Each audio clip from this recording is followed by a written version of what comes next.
श्री शिवाय नमस्तुभयम।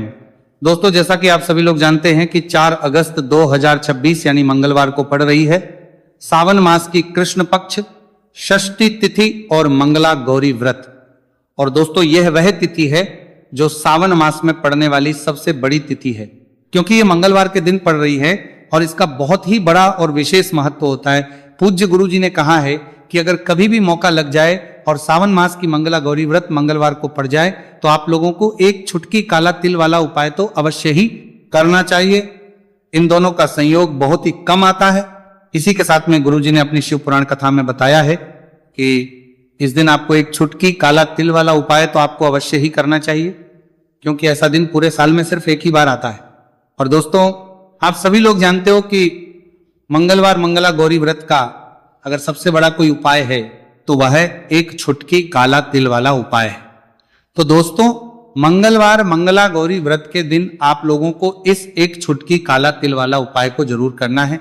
बहुत सारे लोग होंगे जिन लोगों ने इस उपाय को ना किया हो, मतलब पूरा साल निकल गया, उन्होंने किसी भी दिन इस छुटकी काला तिल वाला उपाय को ना किया हो। पर दोस्तों, आपके पास एक आखिरी मौका बचा हुआ है, जो कि 4 अगस्त मंगलवार मंगला गौरी व्रत के दिन है। इस दिन आप लोगों को इस वाले उपाय को जरूर कर लेना है। भले ही आपने पूरे महीने भर इस उपाय को ना किया हो, पर अगर आपने इस महीने के मंगलवार मंगला गौरी व्रत के दिन अगर इस वाले उपाय को कर लिया तो आपको इस उपाय को करने का वह फल मिलेगा जिसकी आपने कभी कल्पना भी नहीं करी होगी। इसीलिए आप लोग इस वाले उपाय को एक बार जरूर कर लेना है, ताकि आप लोगों के हाथ से ये मौका ना जा सके और आपको इस उपाय को करने का फल मिल सके। दोस्तों, यह उपाय पंडित जी ने अपनी अभी की ही श्री शिव महापुराण की कथा में बताया है। उपाय को आज हम आपको बहुत अच्छे से समझाने वाले हैं। इस वीडियो को देखने के बाद इस उपाय को समझने के लिए आपको कोई और वीडियो को देखने की जरूरत नहीं पड़ेगी।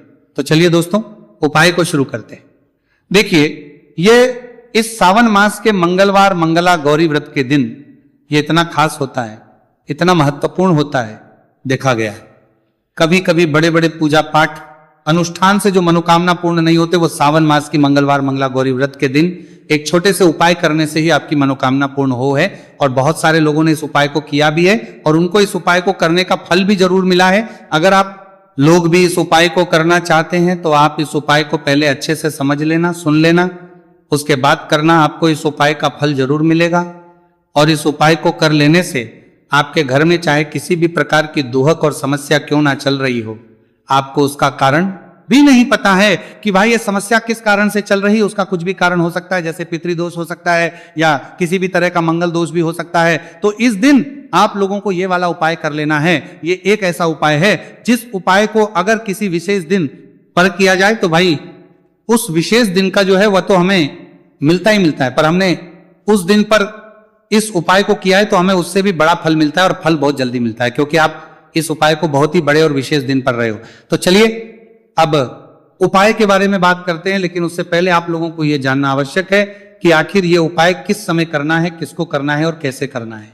तो चलिए हम आगे आपको वीडियो में एक एक करके बता देते हैं। लेकिन उससे पहले अगर आप लोग हमारे चैनल पर पहली बार आए हैं या फिर मेरी आवाज आज पहली बार सुन रहे हैं तो हमारे चैनल को सब्सक्राइब जरूर कर लेना और इस वीडियो को लाइक करके कमेंट बॉक्स में श्री शिवाय नमस्तुभयम ओम नमः शिवाय जरूर टाइप कर देना। तो दोस्तों, इस एक छुटकी काला तिल वाला उपाय को हमें इस मंगलवार मंगला गौरी व्रत के दिन कैसे करना है, किसको करना है, किस समय करना है और कहां पर करना है, ये सारे सवालों के जवाब आपको इस वीडियो में मिल जाएंगे। और जो ये वीडियो देखेगा भाई, उसको एक छुटकी काला तिल वाला उपाय जरूर करना चाहिए, क्योंकि इस दिन काला तिल का भी बहुत ही बड़ा और विशेष महत्व होता है। और बात आ जाए एक छुटकी काला तिल वाला उपाय की, तो ये सोने पे सुहागा वाली बात हो जाती है और ये एक बहुत ही बड़ा उपाय हो जाता है इस मंगलवार मंगला गौरी व्रत का। तो अब दोस्तों, इस एक छुटकी काला तिल वाला उपाय को आखिर करना किसको है, सबसे पहले हम लोग वो बात जान लेते हैं। तो देखो, घर की जो बड़ी माताएं बहनें होती हैं, उन माताओं बहनों में से कोई भी एक बड़ी माता बहन इस वाले उपाय को कर सकती है। और दोस्तों, अगर आप तो अपने घर में से सभी सदस्यों को भी इस उपाय को करवा सकते हैं। अगर किसी व्यक्ति की खुद की कोई मनोकामना है, खुद की कोई दुख और परेशानी है जो कि वो अपने लिए ही करना चाहता है इस वाले उपाय को, तो वह खुद अपने लिए भी कर सकता है। बाकी अगर कोई घर में से ऐसा है जो कि अपने पूरे घर परिवार की सुख और शांति के लिए ये वाला उपाय करना चाहता है तो भाई वो भी कर सकता है, उसमें भी कोई दिक्कत वाली बात नहीं है। कहने का मतलब है कि इस उपाय को हर एक सदस्य भी कर सकता है और पूरे घर परिवार के सदस्य के लिए, घर की बड़ी माताओं बहनों में से कोई एक माता बहन भी कर सकती है। माताएं बहनें अगर घर में उपस्थित ना हो या वो ये वाला उपाय ना कर पा रही हो तो फिर घर का कोई बड़ा सदस्य भी इस एक छुटकी काला तिल वाला उपाय को कर सकता है, चाहे फिर वह पुरुष ही क्यों ना हो, उसमें कोई भी दिक्कत वाली बात नहीं है। उसके बाद में दोस्तों जो अगला प्रश्न निकल आता है वो यह आता है इस उपाय को लेकर कि आखिर इस उपाय को हमें किस समय करना है, सुबह के समय करना है कि शाम के समय करना है। तो देखो इस वाले उपाय को आप लोग सुबह के समय भी कर सकते हो और शाम के समय प्रदोष काल में भी कर सकते हो। अब अगर आप पूछो कि भाई साहब सबसे उत्तम समय कौन सा रहेगा इस एक छुटकी काला तिल वाला उपाय को करने का, तो हम आपसे बस यही कहेंगे कि इस उपाय को आप सुबह के समय करेंगे तो ज्यादा बेहतर होगा। बाकी अगर प्रदोष काल शाम के समय भी करेंगे तो भी अच्छा होगा, उसमें कोई भी दिक्कत वाली बात नहीं है। तो अब दोस्तों जो अगली सबसे बड़ी और महत्वपूर्ण बात आती है वो ये आती है कि सुबह अगर हम उपाय को करेंगे तो हमें कितने बजे से लेकर कितने बजे तक के बीच में करना है, और शाम के समय प्रदोष काल में करेंगे तो हमें कितने बजे से लेकर कितने बजे के बीच में करना है। तो देखो सुबह जितनी जल्दी हो सके आप उपाय को करने की कोशिश करना कि अगर किसी कारणवश लेट भी हो जाओ, थोड़ी देर भी हो जाए तो 10 या 11 बजे तक भी आप उपाय कर लेना, पर 12 बजे से ज्यादा देरी ना हो, ठीक है, इस बात का ध्यान रखना। उसके बाद में दोस्तों अगर शाम के समय प्रदोष काल की बात करें, प्रदोष काल का जो समय है होता है वो शाम के 6 बजे से शुरू हो जाता है, मतलब शाम के 6 बजे से लेकर 7 बजे के बीच का जो समय होता है ये समय प्रदोष काल का समय होता है। तो आप उपाय को 7 या 8 बजे के बीच में भी कर सकते हो, मतलब शाम के 6 बजे से रात 8 बजे के बीच में आप कभी भी इस वाले उपाय को कर सकते हो, उसमें कोई भी दिक्कत वाली बात नहीं है। देखिए यदि आपके जीवन में संकट बहुत ही अधिक चल रहे हो, समस्याएं बहुत ही अधिक चली हो, एक एक रूप खर्च करने आपको बस ओढ़ रहा है, भूमि से जुड़ी हुई कोई भी समस्या हो या फिर आपके विवाह से जुड़ी हुई कोई भी समस्या हो या आपके व्यापार से जुड़ी हुई कोई भी समस्या हो, तो आपकी ये सारी समस्या इस मंगलवार मंगला गौरी व्रत के दिन समाप्त होने वाली है। तो चलिए दोस्तों जानते हैं उस विशेष उपाय के बारे में। देखिए इस वीडियो में हम पूज्य गुरु जी द्वारा बताए गए 3 बहुत ही चमत्कारिक उपायों के बारे में जानेंगे। देखिए ये जो उपाय है आपके जीवन से दुर्भाग्य का तो अंत करेंगे ही, साथ ही साथ यदि आपके जीवन में धन की समस्या चल रही है तो वह सभी भी आपकी समाप्त हो जाएंगी। देखिए गुरुजी ने बताया है कि जब भी मंगलवार मंगला गौरी व्रत का दिन पड़े तो हमें कर्ज मुक्ति के लिए कुछ उपाय करने चाहिए। इसी के साथ हमें धन प्राप्ति, भूमि से जुड़े कार्यों और विवाह के लिए भी उपाय करने चाहिए। तो चलिए दोस्तों जानते हैं गुरुजी द्वारा बताए गए सबसे पहले उपाय के बारे में।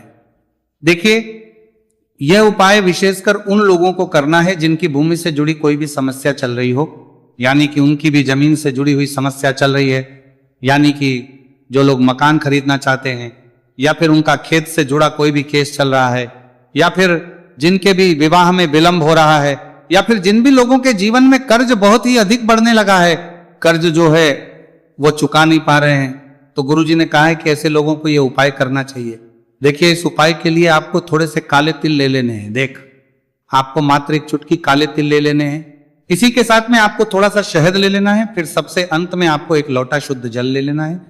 तांबे के पात्र के अंदर आपको अपने घर से शुद्ध जल ले लेना है और इन सभी सामग्रियों को आपको लेकर के पहुंच जाना है भगवान शिव के मंदिर में। देखिए पूज्य गुरुजी ने बताया है कि इस उपाय को आप सुबह से लेकर के शाम तक किसी भी समय में कर सकते हैं। देखिए मंदिर पहुंचने के आप जो काले तिल लेकर के गए थे उनमें आपको थोड़ा सा शहद लगा लेना है। देखिए आप जो शहद लेकर के आए हैं उस शहद में आपको ये काले तिल अच्छे से डुबो देना है और शहद से युक्त ये जो काले तिल हैं इन्हें आपको शिवलिंग पर अर्पित कर देने हैं, या फिर आपको शिवलिंग के चारों तरफ अच्छे से काले तिल का लेपन कर देना है। पूज्य गुरु जी ने बताया है कि लेपन करते समय यदि आपके जीवन में कर्ज से जुड़ी समस्याएं चल रही हैं, लेपन करते समय आपको आर्यन मुक्तेश्वर महादेव का स्मरण करना है, या फिर आपके जीवन में विवाह से संबंधित या फिर जमीन से संबंधित कोई भी समस्या चल रही है तो फिर आपको मंगलेश्वर महादेव का स्मरण करना है। इसके बाद जो आप जल लेकर के आए हैं उसे आपको धीरे धीरे शिवलिंग पर अर्पित कर देना है तथा आपको लगातार शिव महापुराण के मूल मंत्र श्री शिवाय नमस्तुभयम इस मंत्र का जाप करते रहना है। पूज्य गुरु जी ने बताया है कि सिर्फ एक मंगलवार मंगला गौरी व्रत यह उपाय करके देखना और आप स्वयं देखेंगे कि 2 से 3 महीने के अंदर आपके जीवन से जुड़ी हुई जो भी समस्याएं हैं, बस सभी समस्या बहुत ही जल्द महादेव की कृपा से दूर होने लगेगी। तो दोस्तों, इस प्रकार से आपको यह पहला उपाय ना है। अब हम जानते हैं दूसरे विशेष उपाय के बारे में। देखिए, इस उपाय के लिए आपको एक प्यारी सी बेलपत्र ले लेनी है। इसी के साथ में एक लोटा शुद्ध जल लेना है तांबे के पात्र के अंदर, और इसी के साथ में आपको थोड़ा सा शहद ले लेना है। देखिए, मंगलवार का दिन है और मंगलवार मंगला गौरी व्रत के दिन यदि हम शहद का उपाय करते हैं तो इससे महादेव हमसे बहुत ही अधिक प्रसन्न होकर के हमारी मनोकामना को परिपूर्ण करते हैं। देखिए दोस्तों, यदि आपको बेलपत्र नहीं मिल पाती है तो आप भगवान शिव के शिवलिंग पर जो बेलपत्र छड़ी हुई होती है उसे शुद्ध जल से धो करके उसका उपयोग कर सकते हैं। तो इन सभी सामग्रियों को आपको भगवान शिव के मंदिर में लेकर के पहुंच जाना है। गुरुजी ने कहा है कि इस उपाय को भी आप सुबह से लेकर के शाम तक किसी भी समय में कर सकते हैं। देखिए, मंदिर पहुंचने के बाद आपके पास जो एक बेलपत्र है और बेलपत्र की जो सबसे बड़ी वाली पत्ती होती है और उसकी जो चिकनी साइड होती है उस पर आपको अच्छे से शहद का लेपन कर देना है। यानी कि बेलपत्र की बड़ी वाली पत्ती पर, पूरी ही पत्ती पर अच्छे से शहद कर देना है, लगा देना है। अब देखिए, ये जो बेलपत्र है इसे आपको अपने सीधे हाथ की हथेली पर रखना है और आपके जो भी कार्य अटक रहे। देखिए, बहुत से लोग ऐसे होते हैं जो अपने नौकरी को प्राप्त करने के लिए सालों से तैयारी करते हैं लेकिन उनको नौकरी नहीं प्राप्त हो पाती है। बहुत से ऐसे लोग होते हैं जो बहुत ही मेहनत करते हैं, धन भक्ति के लिए बहुत अधिक प्रयास करते हैं लेकिन फिर भी उनको धन प्राप्त नहीं हो पाता है। तो गुरुजी ने बताया है कि जब भी आपको अपने कार्यों में सफलता ना मिले तो फिर आपको मंगलवार के दिन इस उपाय को अवश्य करना चाहिए। देखिए, अब आपको जिस भी कार्य में सफलता प्राप्ति करनी है उस कार्य को सफल बनाने के लिए आपको महादेव से प्रार्थना कर लेनी है और फिर ये जो एक बेलपत्र है इसे आपको भगवान शिव के शिवलिंग पर अर्पित कर देनी है। देखिए, बेलपत्र की चिकनी साइड जिस पर आपने शहद लगाए हैं वो शिवलिंग से स्पर्श रहेगी और इसकी जो डंडी है वो आपको जलाधारी की ओर रखनी है। इस प्रकार से आपको यह बेलपत्र अर्पित कर देनी है। अब देखिए, आप जो एक लोटा जल लेकर के आए हैं उसे आपको भगवान शिव के शिवलिंग पर धीरे धीरे अर्पित कर देना है। श्री शिवाय नमस्तुभयम इस मंत्र का जाप करते हुए देखिए, जैसे ही यह जल शिवलिंग से होकर के जलाधारी की ओर बह करके आएगा तो इसे आपको थोड़ा सा अपने सीधे हाथ की हथेली में झेल लेना है। इस जल को आपको अपनी दोनों आंखों पर लगा लेना है और इस जल का थोड़ा सा छिड़काव आपको अपने शरीर पर कर लेना है। पूज्य गुरु जी ने बताया है कि जब भी हम मंगलवार के दिन शहद वाली बेलपत्र शिवलिंग पर अर्पित करते हैं तो इससे हमें महादेव हर कार्य में सफलता प्राप्त करवाते हैं।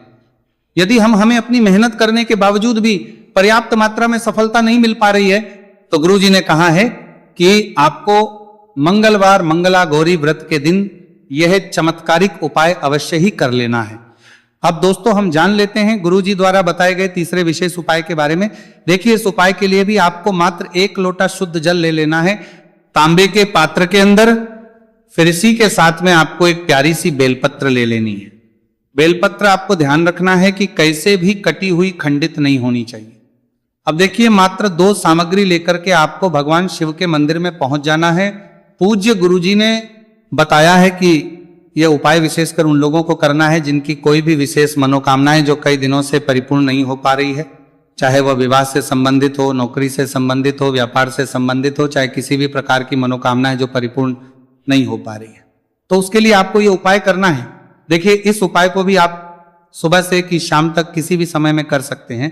देखिए, मंदिर पहुंचने के बाद सबसे पहले तो आप बेलपत्र लेकर के आए हैं, उसे आपको अपने सीधे हाथ की हथेली पर रखना है और आपको महादेव से प्रार्थना करनी है कि हे मेरे महादेव, मेरी ये जो मनोकामनाएं बहुत दिनों से अधूरी है, मैंने कई प्रकार के उपाय कर लिए हैं, कई प्रकार के व्रत कर लिए हैं, लेकिन अभी तक मेरी मनोकामना परिपूर्ण नहीं हो पाई है। तो उस मनोकामना को परिपूर्ण करने के लिए प्रार्थना करनी है और ये एक बेलपत्र आपको शिवलिंग पर अर्पित कर देनी है। देखिए, बेलपत्र की जो चिकनी साइड है वो शिवलिंग से स्पर्श रहेगी और इसकी जो है वो आपको जलाधारी की ओर रखनी है। इस प्रकार से आपको ये बेलपत्र अर्पित कर देनी है। इसी प्रकार से आपको ये बेलपत्र अर्पित करनी है। अब देखिए, आप जो एक लोटा शुद्ध जल लेकर के आए हैं इसे आपको धीरे धीरे शिवलिंग पर अर्पित कर देना है। इस मंत्र का जाप करते हुए देखिए, जल अर्पित करते हुए आपको कम से कम 11 बार श्री शिवाय नमस्तुभयम या फिर ओम नमः शिवाय इस मंत्र का जाप कर लेना है। पूज्य गुरु जी ने बताया है कि जो भी व्यक्ति 4 अगस्त मंगलवार मंगला गौरी व्रत के दिन शिवलिंग के सामने इस उपाय को करता है तो उसकी जो भी मनोकामना है वह महादेव की कृपा से निश्चित ही परिपूर्ण हो जाती है। तो दोस्तों, ये थे पूज्य गुरु जी द्वारा बताए गए कुछ बहुत ही खास उपाय। अगर आपको जानकारी अच्छी लगी हो तो वीडियो लाइक करिएगा। मिलते हैं फिर एक नए वीडियो के साथ। श्री शिवाय।